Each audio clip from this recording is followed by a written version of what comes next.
Buenas. ¿Cómo andan? Buenas noches, ¿cómo estamos? ¿Se escucha bien? Perfecto. ¿Vos me escuchás bien? Al único que escucho es a Leonardo en general. Ahí aparecen las cámaras. Pueden, si quieren, ya que somos pocos, sacar el silencio de los micrófonos. Voy a ir anotando en el listado los que están presentes y mientras hago esa tarea y nos saludamos y arrancamos, los escucho a ustedes con respecto a lo que hablamos ayer y a las dudas que seguramente deben tener.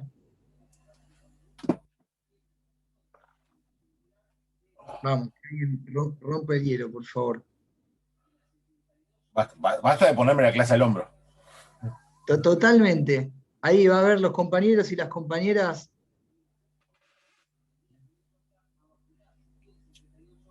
Hola. Yo, bueno, igual tengo un par de consultas para hacerte. Dale, arranca. Eh, el 119, la última oración, dice, después el inciso F, dice, en el supuesto del primer párrafo, estamos hablando de la situación de tocamiento, Sí, la pena será de 3 a 10 años de reclusión o prisión si concurrieran las circunstancias de los incisos A, B, D, E o F. sí. Pero en los incisos, antes del inciso A, dice, en los supuestos de los dos párrafos anteriores, la pena será de 8 a 20 años de reclusión, sí, y viene todos los del A al F. Sí. Y los dos incisos anteriores, más allá de estos agravantes que plantea el 119, también tiene una pena propia. Ya creo que entiendo a dónde apuntás. ¿Por qué tiene la misma pena la circunstancia agravante para el abuso sexual gravemente ultrajante que para el abuso sexual con acceso carnal? Está Exactamente. estipulado así. Está estipulado así en el articulado. Pero es Es una verdad, decisión es del notable eso. legislador. Después, obviamente, vos sabés que dentro de las escalas penales no es al arbitrio del juez, porque no es que el juez puede elegir arbitrariamente el mínimo o el máximo de pena, sino que depende de muchas circunstancias que hay que tener en cuenta para fijar la pena judicialmente de una forma adecuada. Pero bueno, claramente un caso de eh, abuso sexual gravemente ultrajante agravado puede conllevar una pena menor dentro de la escala penal, podría eventualmente, que un abuso sexual con acceso carnal. Sí, Pero es muy buena tu eso fue lo que observación. me quedó leyendo incluso del manual y demás. ¿Qué No me más? terminaba de cerrar. Y no, porque después el resto. No te escucho. Se fue el sonido.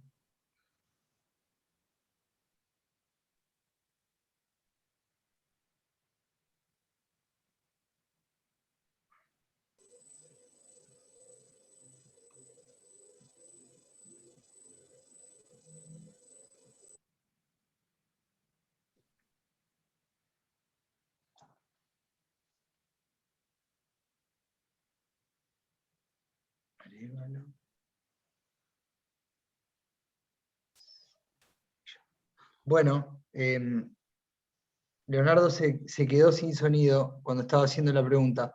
Eh, ¿Alguien más tiene alguna consulta de los temas que vimos ayer?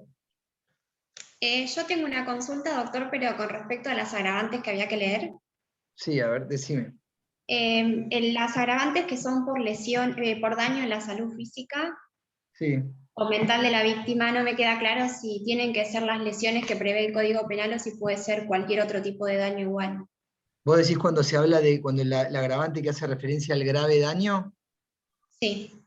Bueno, es muy buena tu pregunta y dentro de eso es una de las discusiones que se generan en torno a ese agravante. Quizás lo hayas leído, pero ahí lo que plantea la doctrina y la jurisprudencia son dos posiciones distintas. Y cuando el Código Penal hace referencia a esas lesiones, que determinan de cierta gravedad, es una remisión a las lesiones graves y gravísimas tipificadas en el Código Penal o si es una gravedad a determinar judicialmente. De acuerdo a la sistemática del código y principio de legalidad mediante, es, creo, más acertada la posición que para aplicar la agravante remite a las lesiones de los artículos, a las lesiones graves y gravísimas que se estipulan a partir del artículo 90. Bien. Después, los problemas que tienen siempre ese agravante, ese tipo de agravantes que exceptúan las reglas de los concursos, es que los autores no se ponen de acuerdo en punto a si el gravedad, digamos, el daño resultante tiene que obedecer a una imprudencia, ¿sí?, del sujeto activo o un actuar doloso. Ahí aparecen las posiciones distintas que están citadas, ustedes las van a encontrar en cualquiera de los textos, pero bueno, llevan a dos soluciones completamente diferentes con relación a una misma agravante. Bien. ¿Qué más?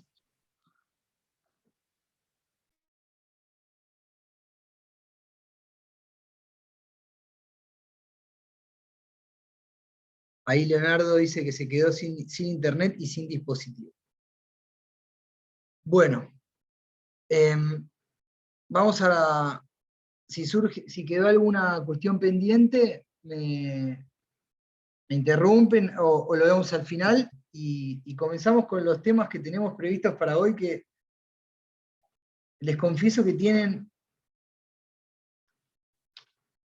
una dificultad notable, a punto tal que algunas interpretaciones y aplicaciones de uno de los tipos penales que vamos a estudiar hoy ha llevado a casos, no importa, muy conocidos del Tribunal de Casación Penal de la provincia, que terminaron incluso con agresiones a jueces y docentes por el contenido de la sentencia y la evaluación del tipo penal de promoción y facilitación de la corrupción de menores de 18 años de edad. Vamos a ir viendo las problemáticas que tienen en los minutos que vienen por delante. ¿Tiene alguien el Código Penal a mano como para ayudarme con la lectura de los artículos? Yo tengo, Sí. pero el mío es del 2015, así que no está actualizado. ¿Quién más? Bueno, para la promoción y facilitación de la corrupción no hay problema. ¿Podés leer, por favor, el 125? Sí vas a tener algo diferente con relación a lo que vamos a ver después, es lo que se vincula con la promoción o facilitación de la prostitución. Pero acá no hay inconveniente. Bueno, el 125. El que promoviere o facilitare la corrupción de menores de 18 años, aunque mediare el consentimiento de la víctima, será reprimido con reclusión o prisión de 3 a 10 años. La pena será de 6 a 15 años de reclusión o prisión cuando la víctima fuera menor de 13 años. Cualquiera que fuese la edad de la víctima, la pena será de reclusión o prisión de 10 a 15 años, cuando mediare engaño, violencia, amenaza, abuso de autoridad o cualquier otro medio de intimidación o coerción, como también si el autor fuera ascendiente, cónyuge, hermano, tutor o persona conviviente o encargada de su educación o guarda. Bien. Bueno, en el primer párrafo tienen tipificada la figura básica de este delito, que es promoción o facilitación de la corrupción de menores de 18 años, y en los restantes párrafos van a encontrar las tipificadas las agravantes. Empecemos mencionando las situaciones problemáticas. ¿Qué dice la doctrina, o qué ha dicho históricamente la doctrina con relación al bien jurídico que hay detrás de este tipo penal? Por lo general se lo caracteriza o se lo asocia a este delito de corrupción de menores, escuchen esto, con el derecho del individuo a la normalidad de su trato sexual o el normal desarrollo de su sexualidad. ¿Ven ustedes algún inconveniente en esta caracterización del bien jurídico? Digo, para empezar planteando de movida los problemas serios y graves que se presentan con relación a este tipo penal.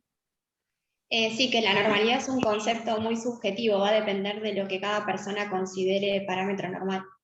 Exactamente. ¿Qué es normal? Ya de por sí es algo extremadamente difícil, si no imposible de definir. ¿Y qué es lo normal en el ámbito del desarrollo de la sexualidad?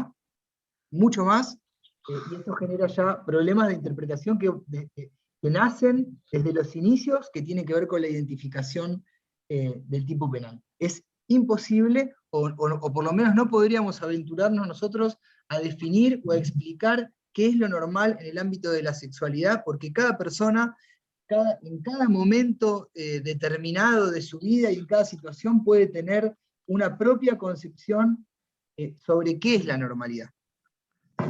Entonces, con acierto dicen algunos, si no podemos interpretar, ni definir, ni caracterizar qué es la normalidad en el ámbito de la sexualidad, o incluso en su desarrollo, entonces el camino, o lo trascendente, podría ser definir en la tipicidad lo que la ley entiende por corrupción como elemento principal del tipo penal. ¿Sí? ¿Qué se entiende, o qué debemos, o cómo debemos caracterizar a la corrupción? ¿Ven ahí algún problema?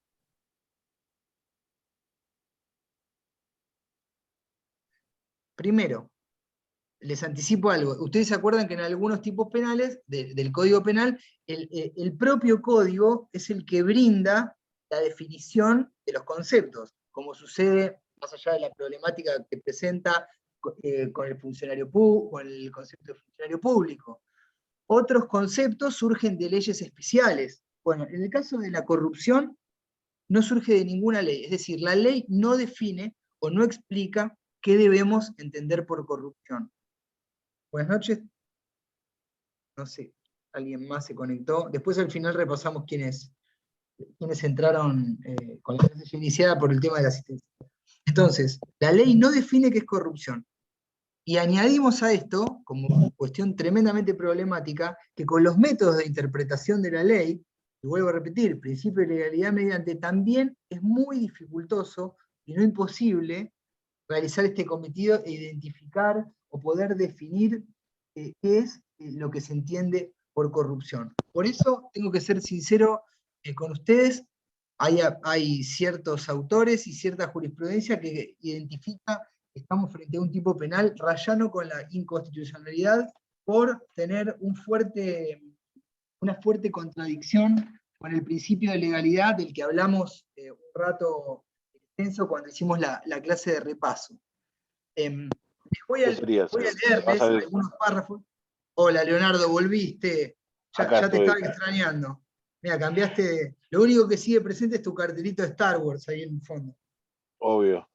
Bueno, para darle un poco más de contenido a este comentario que yo les hago sobre la problemática del tipo, les voy a leer un párrafo o dos de dos autores que son muy gráficos para describir el problema que yo les mencionaba y que va a estar presente durante toda la interpretación de tipo penal, que son Javier de Luca y Casariego.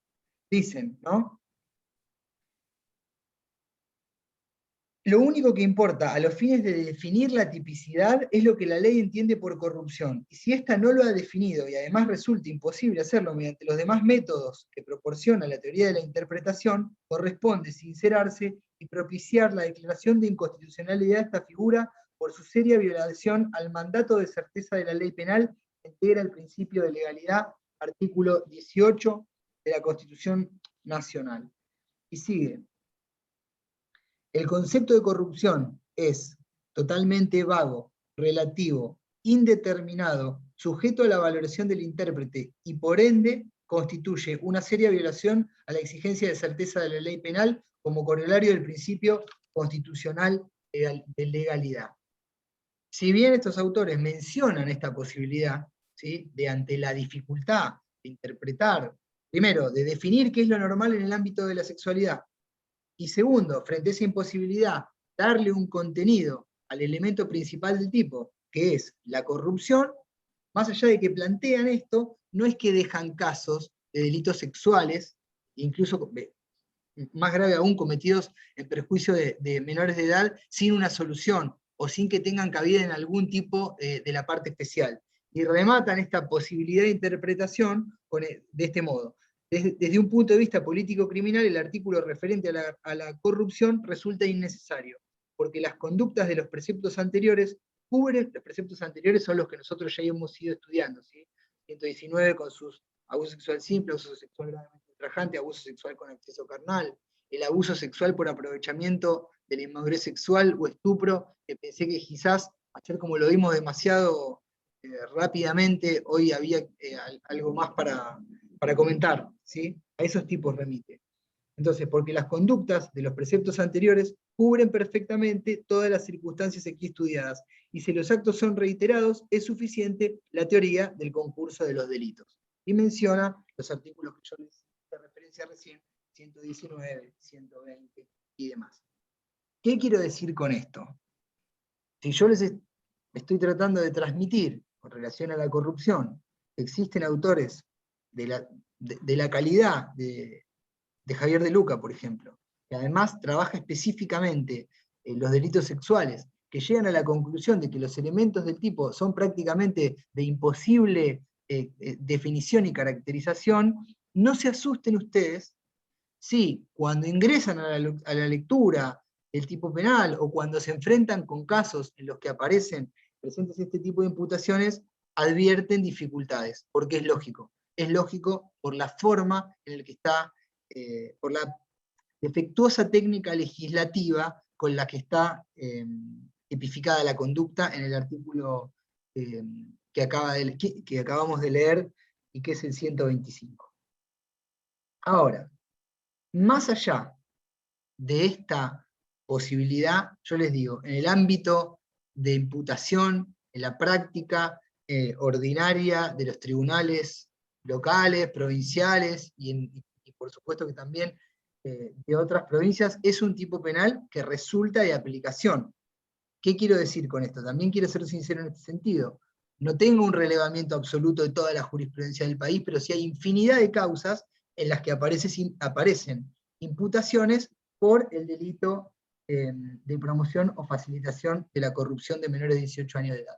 Con lo cual, lo que voy a decir a continuación es que los autores brindan una serie de soluciones para identificar, en el marco de los delitos contra la integridad sexual, el concepto de corrupción, y a partir de la identificación del concepto de corrupción, que no es fácil, las conductas que están tipificadas en la ley, que son las de promoción o facilitación de la corrupción de menores. Lo que voy a hacer ahora es tratar de transmitirles algunos conceptos sobre lo que implica la corrupción para, dejando a salvo lo que mencionábamos con anterioridad con relación a las dificultades que se plantean, para después ver las conductas típicas de promoción o de facilitación, y después quizá mencionar algunos ejemplos de este tipo de prácticas. Bien, entonces, corrupción, y más allá de la problemática del tipo penal, ¿cómo la ha caracterizado la doctrina y la jurisprudencia de nuestro país? Escuchen, ¿sí? Cualquier cosa me van interrumpiendo. Se ha definido la corrupción como el estado de depravación sexual de la víctima que el autor, con su conducta, pretende que alcance, mantenga o aumente. Se ha señalado que es corruptora la conducta que deja una huella profunda en el psiquismo de la víctima y trastoca el sentido, otra vez, cuestiones complejas, natural, biológico y sano de la sexualidad. ¿Sí? Es quizá un poco confuso, pero tiene que ver con esta, digamos, intervención sobre el desarrollo de la sexualidad de un menor que el autor, con su conducta, y vamos a ver después, en forma dolosa, pretende que implemente, que alcance, que inicie, mantenga o aumente. Como quizá esto también nos deja con un montón de dudas con relación a la interpretación para después poder aplicar este tipo penal, se han identificado distintos tipos de actos que pueden llenar o, digamos, estar en relación con este concepto. Y así se han identificado que los actos que podrían llevar a un menor, sujeto pasivo del delito que estamos estudiando, a este estado de corrupción, fueron caracterizados por la doctrina como perversos, prematuros y excesivos. ¿Sí? Entonces tenemos un sujeto activo, X, una víctima, en este caso un sujeto pasivo menor de 18 años, y ciertos comportamientos que tienden a trastocar, a modificar, a ¿cómo decirlo de alguna manera más clara? Quizá la palabra depravar es un poco confusa. Bueno, el estado normal, el estado acorde a la edad de la víctima con relación al desarrollo de su sexualidad. Aparecen estos actos perversos prematuros. Los perversos, en general, son caracterizados por la doctrina, por la jurisprudencia, como los que tienen una entidad suficiente como para generar la depravación del menor. Cuando veamos algunos ejemplos, van a... Quizás esto Perdóname, Federico, pero lo que me está contando, por lo que parece, son todos constructos lingüísticos, digamos, no hay una claridad en el concepto. Yo entiendo bueno, por eso, Leonardo, quizá tomé una decisión que no sé si es acertada o no desde el punto de vista de tratar de explicarles a ustedes este tipo penal, que es empezar un poco por el final y ser sincero con relación a que presenta problemas de interpretación tan graves que llevan a algunos autores a decir que no es aplicable por estar en contra del principio de legalidad y violar preceptos constitucionales de primer orden. ¿Sí? Más allá de esa dificultad, estamos construyendo de a poquito el concepto y determinados tipos de prácticas vinculadas con actos sexuales que pueden dar lugar a la aplicación de tipo penal. Pero estoy 100% de acuerdo con vos, que la terminología es difícil, confusa, imprecisa, y esto tiene relación con lo que hablábamos al inicio. Pero bueno, dentro de esta caracterización de estos actos que pueden modificar el normal desarrollo de la sexualidad de un menor, aparecen estos. Los perversos, por la entidad de la conducta sexual traficada o realizada, y que pueden generar la depravación del menor, es decir, la modificación del normal desarrollo de la sexualidad del menor. Los prematuros, que son los que se realizan antes de tiempo, en función de la edad de la víctima, y resultan inapropiados para el sujeto pasivo con relación a su edad, y los excesivos, que tienen que ver más que nada con, se caracteriza como una lujuria desmedida, normal o extraordinaria, pero De Luca identifica bien que son los que tienen que ver con la reiteración de la práctica, ¿sí? Con la realización constante y repetida del comportamiento que lleva, bueno, al estado de corrupción. Pero si ustedes ven la redacción del tipo penal, las conductas que están expresamente tipificadas son las de promover o facilitar esta corrupción. Promover, ¿qué implica? Promover implica o consiste en impulsar o determinar al sujeto pasivo a esta corrupción sexual. ¿Sí? Tenemos un menor, digamos, que no ha sufrido todavía este tipo de prácticas, y el autor de esta manera lo inicia de algún modo. Ahí aparece la caracterización más pura de la acción de promover.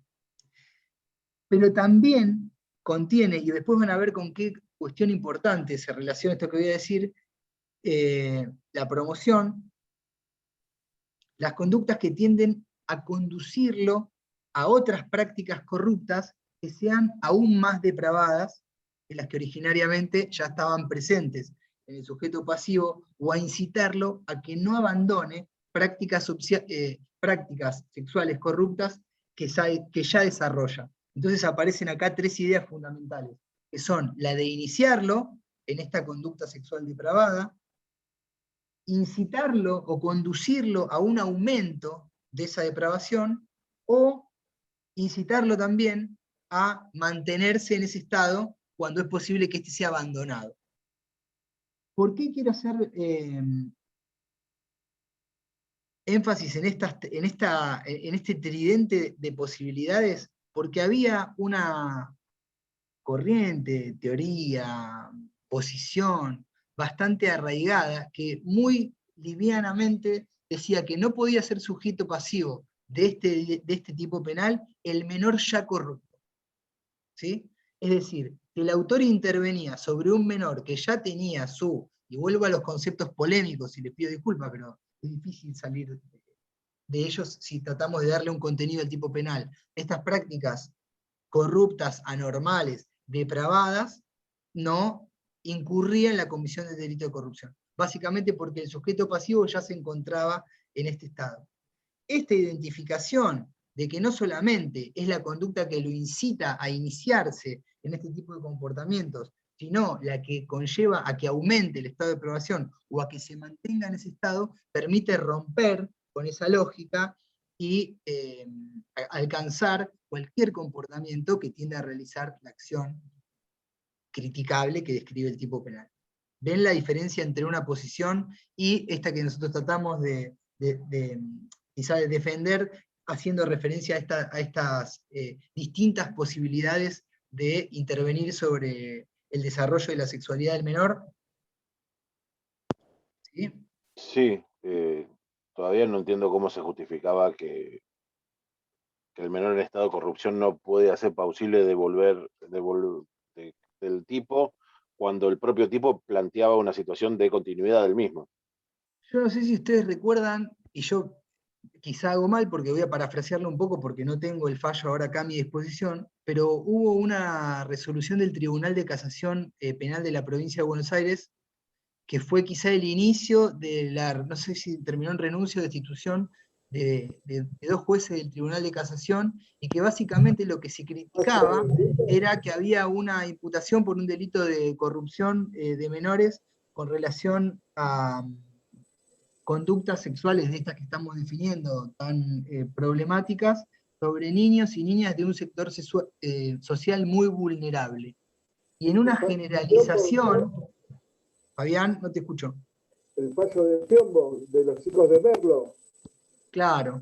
Y en una... Eran de la de Merlo, que era una iglesia evangelista que, bueno, que hubo, y que Piombo dijo que, bueno, por la condición social,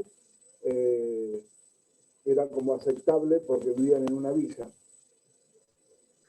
Exactamente, que por la condición social era normal o era admisible, dice, si bien no es algo bueno ni positivo, pero dada la condición social, es normal que comiencen con los comportamientos sexuales a temprana edad. Eso, fíjense, excede todavía esto, porque fue una generalización con respecto a que cualquier persona, por pertenecer a un sector social vulnerable, ya de por sí inicia su actividad sexual a una edad indebida. No recuerdo las edades, pero creo que había incluso por debajo de los 13 años de edad. Puedo estar confundiéndome en esto, tómenlo con pinzas, no importa. El tema es llegar a esto, dejando de lado esa resolución que vos, Fabián, recordás muy bien, y es que no resulta lógico sostener, a los efectos de la interpretación general del tipo penal, que no se puede verificar la comisión del comportamiento típico del delito de corrupción de menores cuando nos encontramos frente a un menor que ya fue iniciado en estas prácticas, me cuesta hasta mencionarlo, pero que se identifican como depravadas, porque es susceptible de incrementarse o de tener que ver con conductas del sujeto activo que tiendan a que se mantenga en un estado y que no lo abandone. ¿Sí? Bueno, Fabián, ¿querés decir algo más?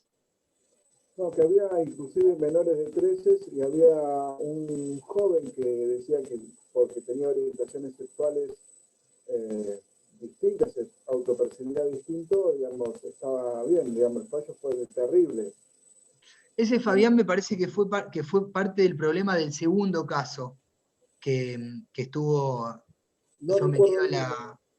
pero está muy bien, sí, también recuerdo que tenía que ver con eso. Bueno, pero básicamente lo que queremos mencionar con esto es la problemática del tipo, la problemática que tiene en su interpretación desde un inicio y los defectos de aplicación a los que ha conducido a lo largo del tiempo de su aplicación. Te escucho muy bajito, Fabián. ¿Tenés posibilidad de subir un poquitito el volumen? Pues es muy interesante lo que está diciendo. A ver si me escuchás mejor ahí. Después hubo otro de una comunidad wichi que, bueno, que lo discriminaron por ser una comunidad que referían que bueno, que podían tener relaciones padres con hijos y un montón de cuestiones así que le dieron la venia, digamos, por ser una comunidad que fue terrible en Salta, creo, en Formosa, un lugar así.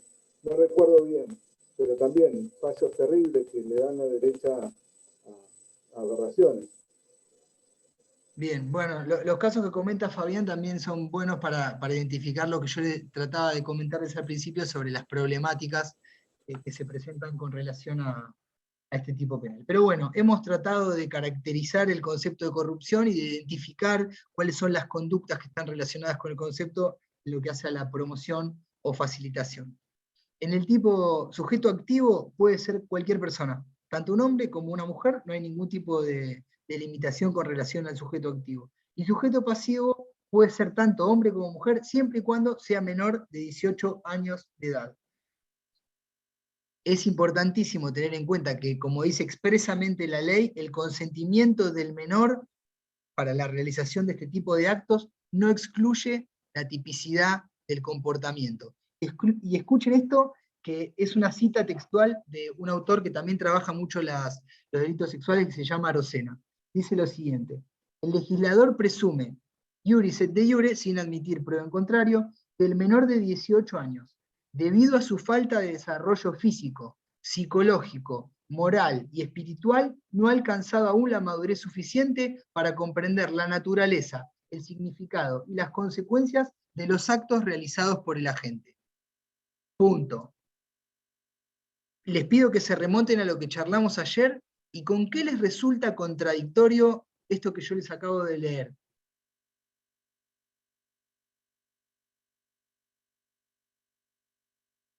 Vuelvo a insistir en esto. Tenemos una interpretación que está presente en otros tipos penales de los delitos contra la integridad sexual, que nos dice que el legislador identifica que los menores de 18 años de edad, por su propia condición de niños o niñas, no han alcanzado o tienen aún falta de desarrollo físico, psicológico, moral y espiritual, y no han alcanzado aún la madurez suficiente para comprender la naturaleza, el significado y las consecuencias de esos actos sexuales.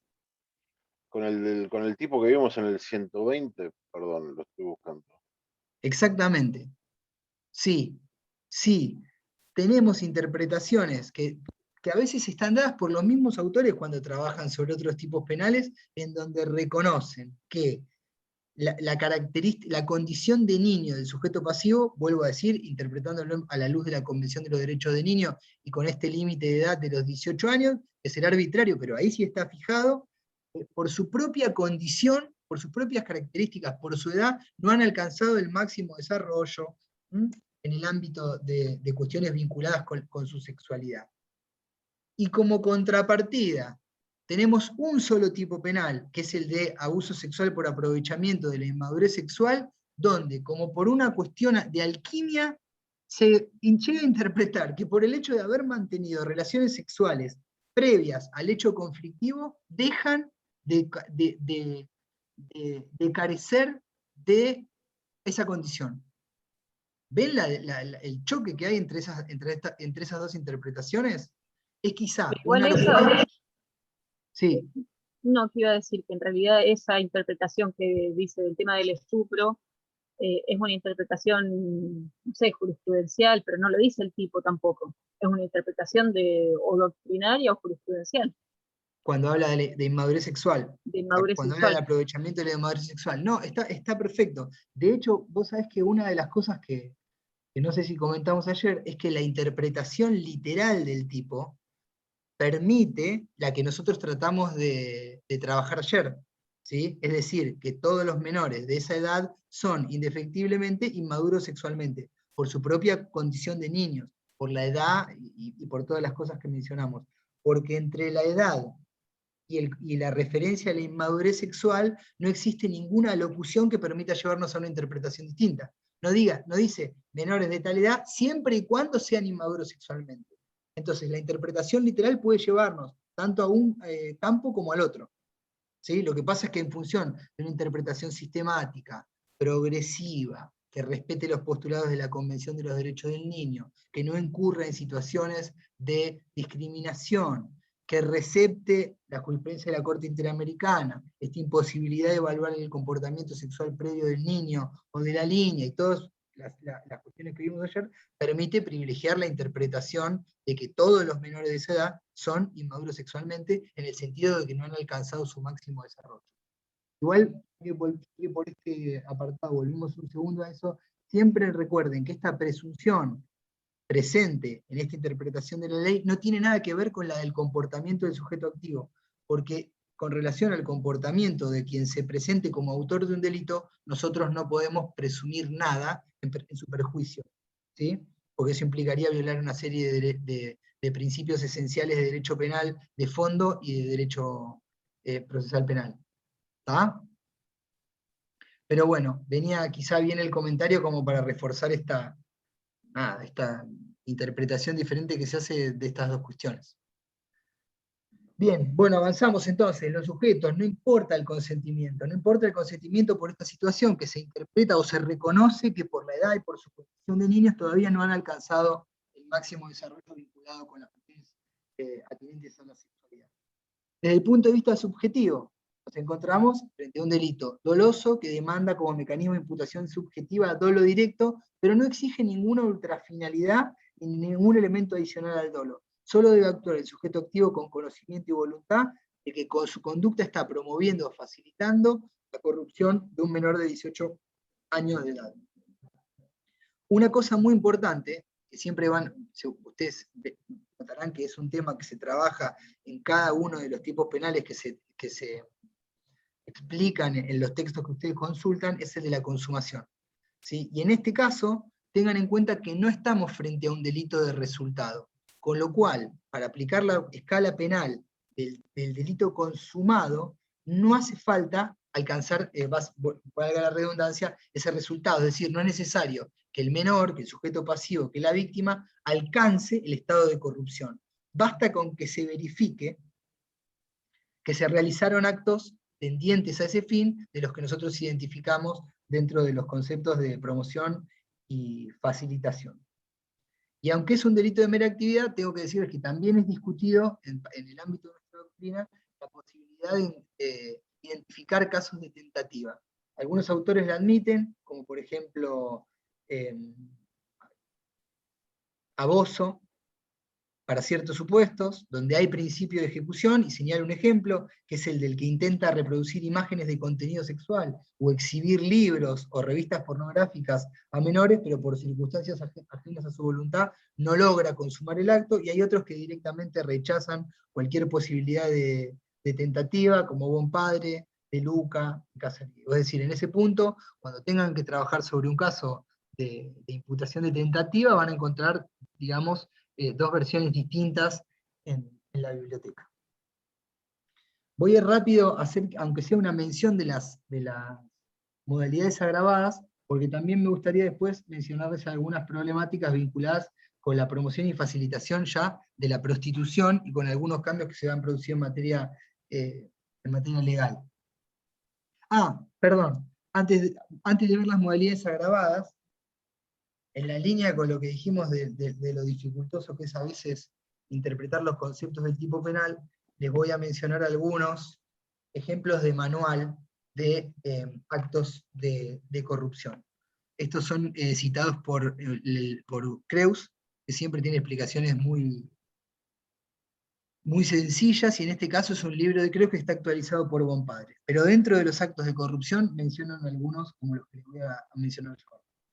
La promoción puede llevarse a cabo por medio de actos sexuales realizados sobre la víctima o con terceros ante la víctima, o por medio de otros actos materiales de significación sexual.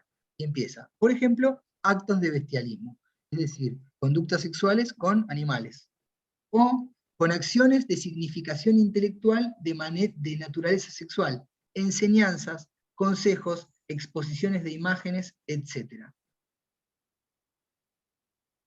A ver si hay algún ejemplo más. Bueno, después tiene ejemplos muy quizá cuestionables. Yo voy a leer textual la cita del autor. El acto es perverso, ¿se acuerdan que hablamos de los actos perversos, prematuros? El acto es perverso cuando en sí mismo es depravado, porque implica un ejercicio anormal de la sexualidad. Y acá tiene un polémico, entre paréntesis, homosexualismo, coitos anormales, con manifestaciones de sadismo o masoquismo, etc. Quizás son más atinados los últimos ejemplos. Es prematuro cuando no está de acuerdo con el desarrollo sexual que es dable esperar a la edad de la víctima. Ejemplo, enseñanza de actos de onanismo a un niño de 5 años. Es excesivo cuando implica una lujuria desmesurada, Fontán Balestra, o extraordinaria, Núñez. Por ejemplo, intervenir en reuniones donde se realizan tratos sexuales promiscuos. ¿Sí? Bueno, algunos ejemplos también complicados sobre un tipo penal cuya interpretación, como decíamos recién, es de por sí muy compleja, a punto tal que algunos autores, reitero esto por última vez, lo colocan como un tipo penal rayano en la inconstitucionalidad por ser violatorio del principio de legalidad. Bien, mencionar nada más las figuras agravadas. Primer caso, menor de 13 años. ¿Sí? La figura se agrava cuando la víctima es una persona menor de 13 años.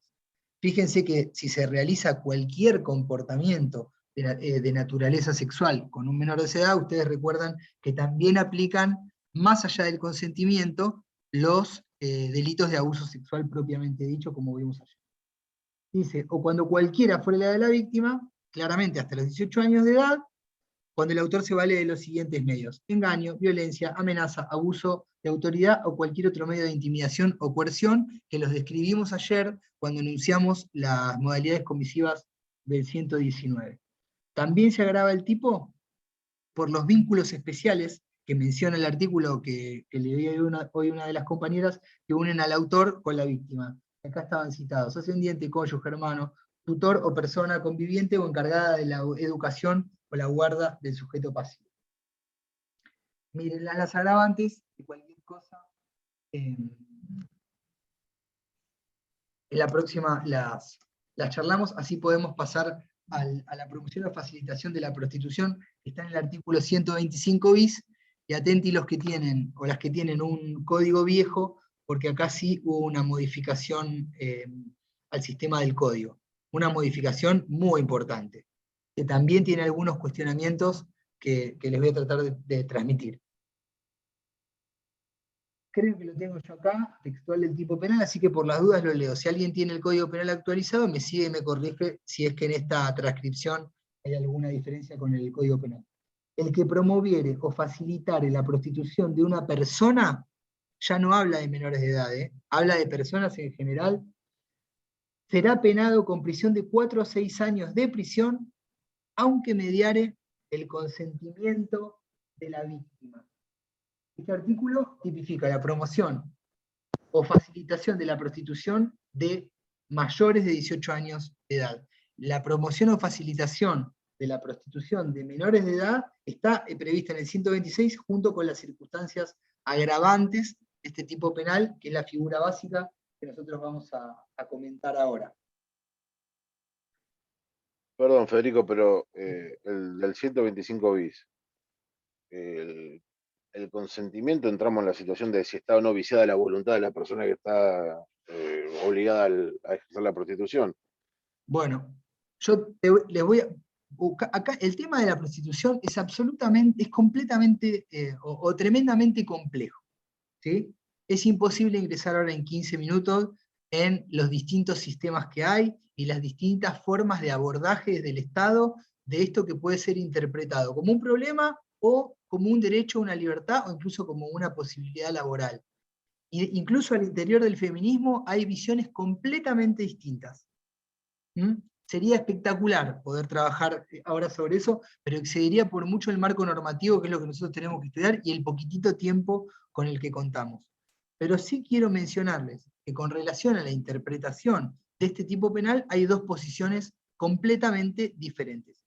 Una de esas posiciones se acerca mucho a lo que vos decís, Leonardo, y habla y viene a decir, más o menos, en otros términos mucho más elegantes de lo que yo le voy a decir ahora, de forma burda para que se entienda, que si el consentimiento de una persona mayor está presente, el derecho penal no debería intervenir en la sanción de la conducta que tienda a promover o facilitar ese comportamiento que alguien realiza de prostitución en ejercicio de su libertad.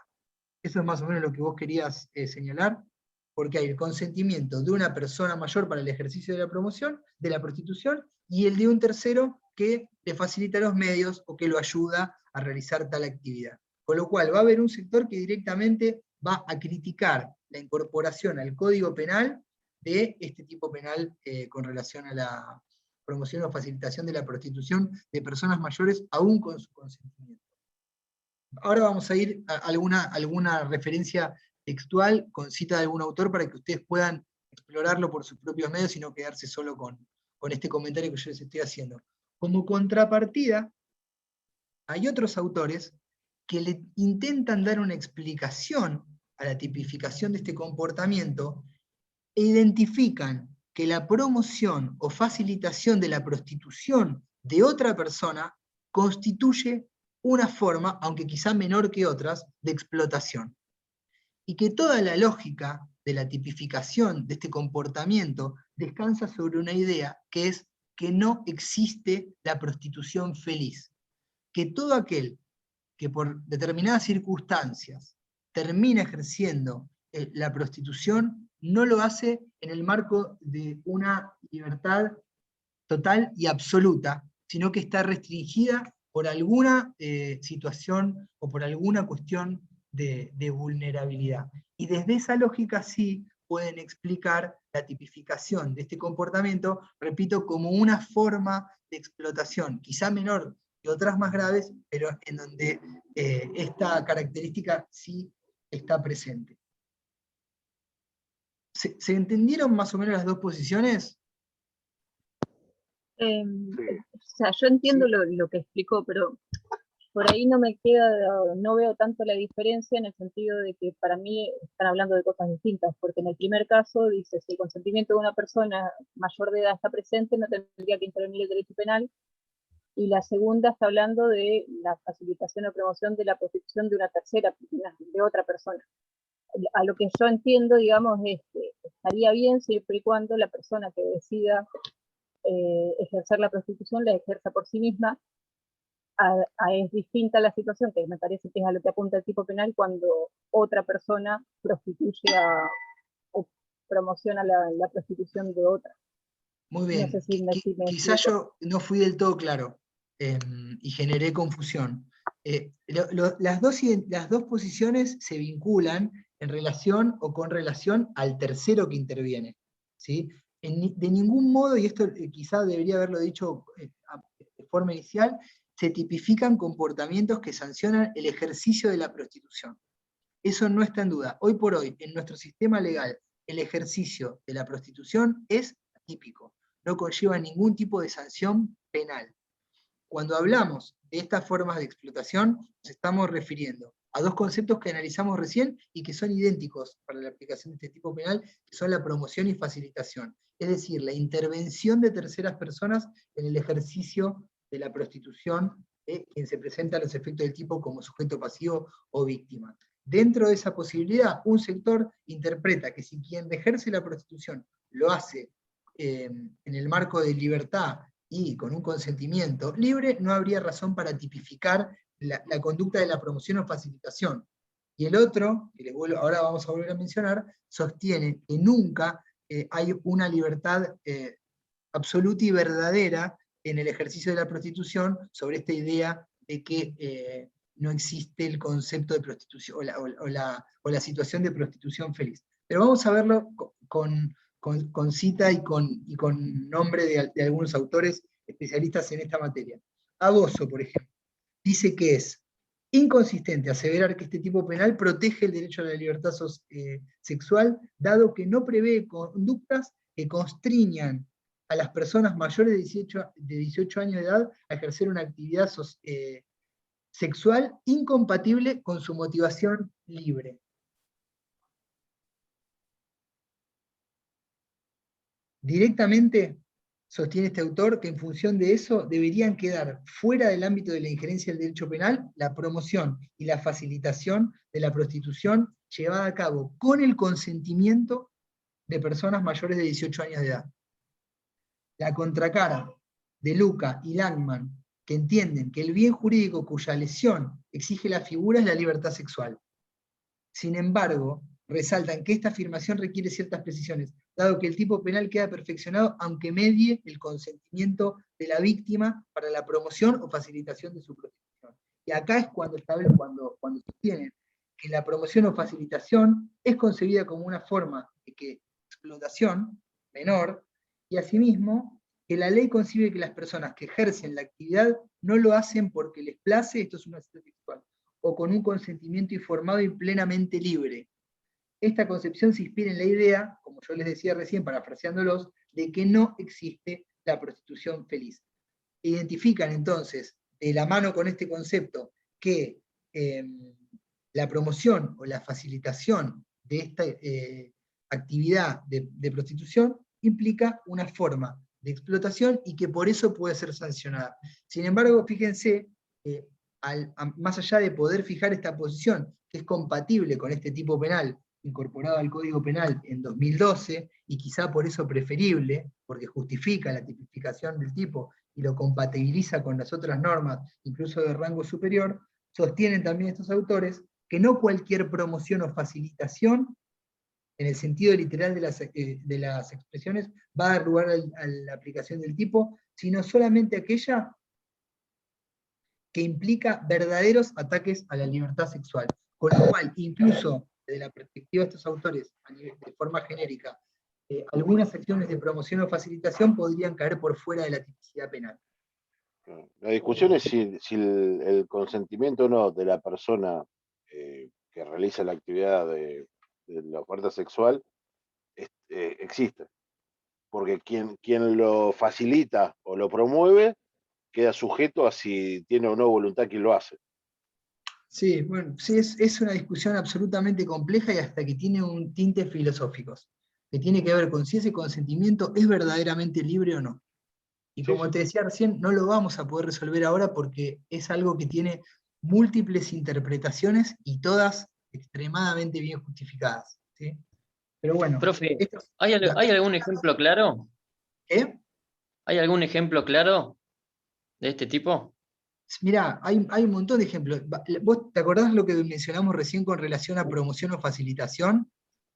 Sería cualquier acción que tienda a iniciar, a mantener a una persona en estado de prostitución, o cualquier autor o cualquier conducta que brinde ayuda para que una persona que quiere ejercer la prostitución logre su cometido. Cualquier ejemplo. Los ejemplos están por el que suministra el lugar, el que ayuda a conseguir a los clientes y demás. Pero fíjense que acá, esto también está buena tu pregunta, Tomás, porque me recuerda decirles que acá no se habla de una explotación económica, ¿sí?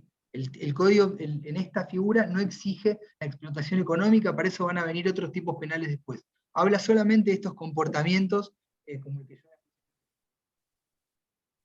Otra cuestión importante en este tipo penal es el concepto mismo de prostitución. Y me parece, me atrevo a decirles, también en revisión, ¿sí? Porque generalmente se cita a Núñez para esto y se habla como la prostitución, o que la prostitución consiste en la depravación de los motivos generadores del trato sexual. Es decir, en general, fuera de este sistema, quien mantiene una relación sexual con otra persona lo hace por placer, por amor, etcétera, etcétera, etcétera. Acá se sustituyen esos motivos por otro, que es la obtención de un beneficio económico, para quien ejerce la prostitución o para un tercero. Pero en general la doctrina no identifica un acto único de venta de sexo como prostitución, sino que ve o entiende la prostitución como un estado. Y acá aparecen estas definiciones como las que yo le voy a decir. La prostitución es considerada un estado, ¿sí? Algo que se mantiene, no una conducta única, en el que existe trato o entrega sexual venal, es decir, llevada a cabo por dinero o bienes susceptibles de apreciación económica. Habitual, que quiere decir que es practicada con frecuencia, no un acto único, y a personas indeterminadas. Implica esto no con una única persona o con un único grupo de personas. Pero esto después va evolucionando y lleva muchas cuestiones que hay que mencionar. A ver si puedo encontrar. Miren esta definición. Dice, lo mismo que decíamos recién, la prostitución es considerada un estado que se logra mediante el trato sexual venal múltiple e indeterminado, ¿sí? La mayoría de la doctrina entiende que los tres requisitos, entrega carnal indeterminada, habitual y por precio, son necesarios para que se configure la prostitución. de modo tal que la realización de un solo acto sexual, aun cuando se realice por dinero, no encuadra en el tiempo. Tampoco es suficiente la entrega sexual a una o varias personas determinadas, pues la venalidad y multiplicidad de personas, pues a la venalidad y multiplicidad de personas habrá de agregarse la entrega indiferenciada. La nota característica es que las capacidades sexuales de esa persona deben estar a la venta, sin que se derive del concepto de venta una obligación de yacer con todo aquel que pague el precio, porque el sujeto pasivo se reserva la potestad de elegir entre sus clientes y aún así habrá prostitución. El concepto exige una mayor exactitud porque el hecho de que se trate de un estado conduce al problema de determinar si éste se alcanza luego de una determinada cantidad de prácticas o si es prostituto o prostituta la persona que ya ha puesto a la venta sus servicios sexuales pero aún no ha concretado ninguno. Vuelvo, esperen que salgo de acá, vuelvo con ustedes porque no los estaba viendo. Es decir, el concepto tradicional de prostitución ya empieza a tener también, como es lógico y es de esperar, con nuestros avances y cambios culturales, algunas intervenciones, como esto de que cuando se habla de la indeterminación de las personas, no implica que debe aceptar a cualquier persona que viene a ofrecer sexo por dinero, porque incluso en el ámbito del ejercicio de la prostitución, quien realiza esa actividad puede decir quién sí, quién no, cuándo sí, cuándo no, en qué momento y de qué forma en el pleno ejercicio de su libertad en ese aspecto. Pero bueno, básicamente para lo que a ustedes les interesa hoy, el concepto tradicional habla de la prostitución como Estado con estas características que yo les mencioné recién muy brevemente. Cuestiones importantes. Volver a indicar que no es la prostitución, ¿sí?, de quien la lleva a cabo lo que se sanciona, eso es atípico en nuestro sistema. Hay otros sistemas donde sí se tipifica como delito el ejercicio de la prostitución, sino que lo que se castiga es la conducta del tercero ajeno al ejercicio de la prostitución que promueve o facilita esa actividad, como lo que mencionábamos recién con Tomás. Y acá aparece un problema tremendo, que tampoco se los voy a poder solucionar. Hoy les estoy tirando un montón de problemas y muy pocas soluciones. Pero bueno, eso pasa en la interpretación del derecho penal y en que en general en situaciones conflictivas aparece más de una posición. Yo les hablé de quien ejerce la prostitución y de quien promueve o facilita. ¿Se les ocurre que puede intervenir alguien más en esta situación, que puede dar lugar a pensar si se le aplica o no este tipo penal?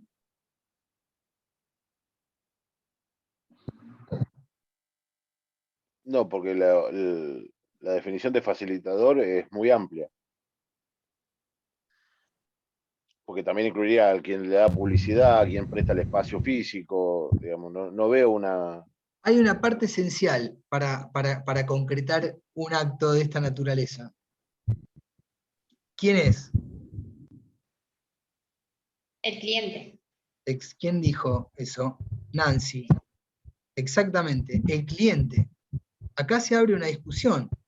¿Ingresa dentro del concepto de promoción o facilitación, más vale de promoción de la prostitución, la conducta de aquel que paga el precio para obtener, entre comillas, el servicio sexual, o no? Debería. Para mí que no, porque lo está pagando. No está dentro del comercio.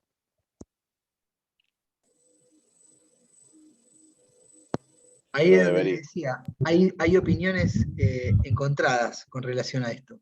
Una parte importante de la doctrina y la jurisprudencia entienden que el cliente que la conducta del cliente no implica una promoción, sino que es una condición necesaria para el ejercicio propio, pero no es en sí ni promoción ni facilitación. Vamos a ver, por ejemplo. Sí, pero, profe, ellos también están promoviendo también la actividad, ¿o no? Sí, ellos son parte es también. es que como te Por digo ahí no que los hay algunos incluye, pero son parte. Bien, Jessica, como te digo que hay algunos que interpretan que esta conducta va por fuera, que es un requisito indispensable para que pueda existir, y vamos a ponerlo con casos concretos, está por fuera de la promoción, voy a ir al final del cuento y les digo que hay otros que sostienen lo contrario, y que es que la conducta del cliente implica una forma de promoción de la prostitución. Por ejemplo, a ver si lo encuentro rápido. De nuevo, Creus actualizado por Bonpadre. ¿Qué dice sobre el punto? Deja al margen del tipo penal las acciones tendientes a lograr que el sujeto pasivo se entregue a determinadas personas, aunque sea por lucro, como también el simple acceso carnal de quien aprovecha el estado ya constituido. Por ejemplo, el cliente de la prostitución. ¿Sí? Lo excluyen. De Luca y Casariego también excluyen al cliente de la posibilidad de imputación. Tenía algo más. A ver, Taza. Creo que Taza también lo excluye, todo sobre la misma lógica. Pero bueno, aparecen después posiciones diferentes que interpretan lo contrario, básicamente porque entienden que es una forma de promoción. Dentro de lo que es doctrina, Tenca, por ejemplo, mantiene esa posición. Y dentro de los códigos penales comentados que suelen tener jurisprudencia, aparece un fallo de la Sala Quinta de la Cámara Nacional de Apelaciones en lo Criminal y Correccional, que dijo lo siguiente, les voy a leer el apartado, la parte del fallo donde específicamente se refiere a esto. Los hechos investigados no encuadran en el tipo penal escogido por el juez de rango inferior, porque están revisando esta sentencia, ¿no? Abuso sexual agravado por haber existido exceso carnal, pero sí corresponde que sean subsumidos en la figura prevista en el artículo 125 bis del Código de Fondo, que sanciona la promoción o facilitación de la prostitución, en este caso de menores de 18 años de edad, con o sin consentimiento de estos, siendo suficiente para conformar el tipo penal que la acción delictiva promueva o facilite la prostitución del menor, dado que la ley parte del supuesto de que el consentimiento prestado por el menor a los requerimientos o facilidades de quienes pretendan su prostitución no puede ser considerado válido ni justificar jurídicamente la conducta. El fallo critica la posición que sostenía que el cliente no era punible al decir lo siguiente: sostener entonces que aquel que consume sexo infantil se encuentra fuera de cualquier reproche penal es a nuestro criterio equivocado, por cuanto con esa conducta claramente se promueve la prostitución como lo exige el tipo. El imputado ha realizado actos en ese sentido al aceptar desde su condición de adulto los servicios sexuales de un menor al que se debe tender a apartar de dichos comportamientos, y en esa dirección la Constitución Nacional se torna operativa para la integración del tipo en cuestión. ¿Sí? Acá, en una interpretación diferente de la de los autores que yo les cité recién, vamos a ir a la fuente de la otra posición, entienden que implica el pago del precio para la obtención de servicio por parte del cliente una forma de promoción. Le citaba de nuevo a De Luca y Langman, que dicen sobre el punto que corresponde aclarar que valerse u obtener un beneficio de esas situaciones de vulnerabilidad no se refiere a los clientes de la prostitución, y escuchen cómo justifican su posición, porque no son facilitadores ni promotores, sino parte necesaria de la prostitución misma como situación diferenciándolo de lo que hablábamos nosotros como Estado, ¿no? También debe advertirse que, al momento en que esto se escribe, existen proyectos legislativos para reprimir al cliente, lo cual volvería a cambiar el paradigma de todos estos delitos. Entonces, De Luca lo plantea como un sujeto personales, para ir un poco al grano, porque veo que se nos está haciendo tarde, lo que quería marcarles es que hay dos posiciones. Una, que identifica que al ser la prostitución un Estado, la conducta del cliente, que habla de una cuestión situacional en un caso concreto, no puede subsumirse en los conceptos de promoción de la prostitución. Y otra, incluso con sentencias judiciales, que sostienen que ese pago del precio implica una forma de promoción de la prostitución. Les dije ayer que durante 100 años los tribunales no podían, en función de las técnicas empleadas para tipificar los delitos sexuales, dirimir si la penetración por vía oral era o no una violación. Bueno, convivimos con eso un siglo. También ahora hay que entender que hay ciertas cuestiones que llevan a interpretaciones disímiles, y en este caso la de la intervención del cliente es una de ellas. Sí, te escucho, Leonardo, quería decir algo. No, que esa interpretación donde el cliente no es punible por la promoción, que lo pasa al sujeto pasivo, digamos, al cliente. Dice que es parte necesaria para que se cumpla la situación de prostitución.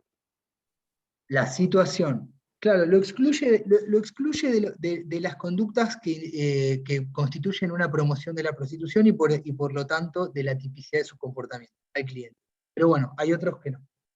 Sujetos con relación al tipo penal, cualquier persona puede ser sujeto pasivo que haya cumplido los 18 años de edad, porque si es menor de 18 años de edad nos vamos a ir a figuras agravadas. Desde el punto de vista subjetivo, también un delito doloso, de dolo directo, que requiere conocimiento y voluntad del sujeto activo, de que está promoviendo o facilitando la prostitución de la víctima. Como los conceptos de promoción o facilitación tienen el mismo alcance que los que vimos en el 125, las cuestiones relativas a la consumación y tentativa se replican acá. Se consuma con la relación de los actos de promoción o facilitación independientemente de que se alcance el estado de prostitución. Y tienen en el 126, que les pido que lo vean ustedes, y cualquier cosa ustedes me hacen las conductas que hagan falta, en el próximo encuentro, las figuras agravadas donde aparece la promoción o facilitación de la prostitución de menores de edad. Preguntas.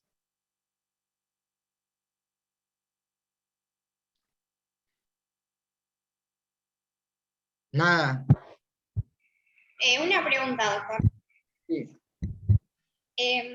Con respecto a la promoción y la facilitación, yo he entendido que hay personas que en realidad protegen, digamos, a lo que serían las personas que realizan la prostitución.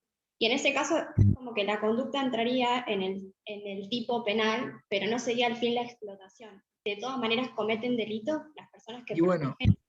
ahí aparece un caso muy paradigmático de lo que hablábamos al inicio. ¿Te acordás que incluso los que defienden este sistema legal dicen que tiene que haber una forma de intervención sobre la libertad ajena?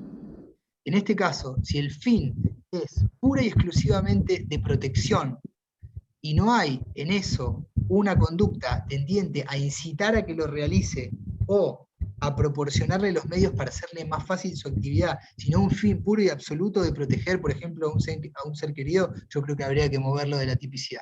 Sería un absurdo penalizar esa conducta. ¿Mm? Vamos a ver, antes de cerrar, que hay otro tipo penal que sanciona con una pena mayor, que lo vamos a ver la semana que viene, que es el 127, al que explota económicamente la prostitución ajena. Si ahí sí, ya nos vamos de tipo penal. Acá no había una necesidad de explotación económica. Era una forma de explotación, la promoción o facilitación menor, identificada por algunos. Pero tenemos un tipo penal autónomo en el que lo que se sanciona es explotar económicamente el ejercicio de la prostitución con el sentido y el alcance que vimos recién, que es el 127 que les pido también que lo lean. ¿Sí?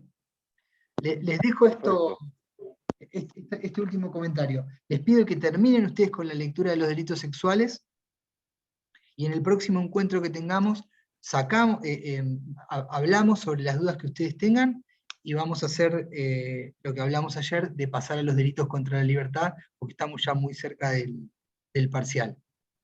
¿Sí? Tomo el último minuto y repaso la asistencia. Rosas está anotado. Díganme ustedes quién me falta. Tengo a Rosas, Bustamante, Pacioli, Guerrero, Colange, Sepúlveda, Caruso, Ginestet. Ramírez, ¿puede ser? No me entiendo mi propia letra.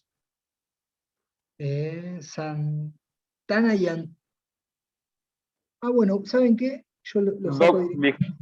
Disculpe, yo entré más tarde. Bailac Facundo. ¿Quién más entró tarde? Pablo A mí no me Salvatierra. nombraste, me parece, pero no entré tarde. ¿Quién? Tomás Arévalo. Sí, Arévalo te tengo anotado, a ver. Sí, okay. Arévalo, acá estás. Salvatierra también. Me está faltando uno igual. Porque hay Somos 14, yo tengo anotado 12, me está faltando el número 13. Alguien que quizá... Salvatierra, Bustamante, Ramírez, Caruso, sí.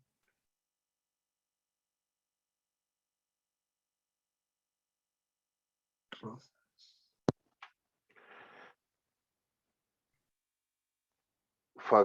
Bailac, Bustamante Cruz, Pacholi, Fabián Guerrero, Calonge, Sepúlveda, Caruso, Ginestet, Ramírez, Sí. otra Bustamante. Ahí está, Bustamante. Gracias, Nancy, sí. Leonardo Capo. Bueno, listo. Gracias, buenas noches, nos vemos en el próximo encuentro. Terminen de leer los delitos sexuales y vamos a arrancar con delitos contra la libertad y vamos a ir muy rápidamente, después de caracterizarlos, a los delitos contra la libertad cometidos por funcionarios públicos. Les dejo un saludo y nos vemos pronto. Dale, buenas noches. Gracias. Gracias. Chao.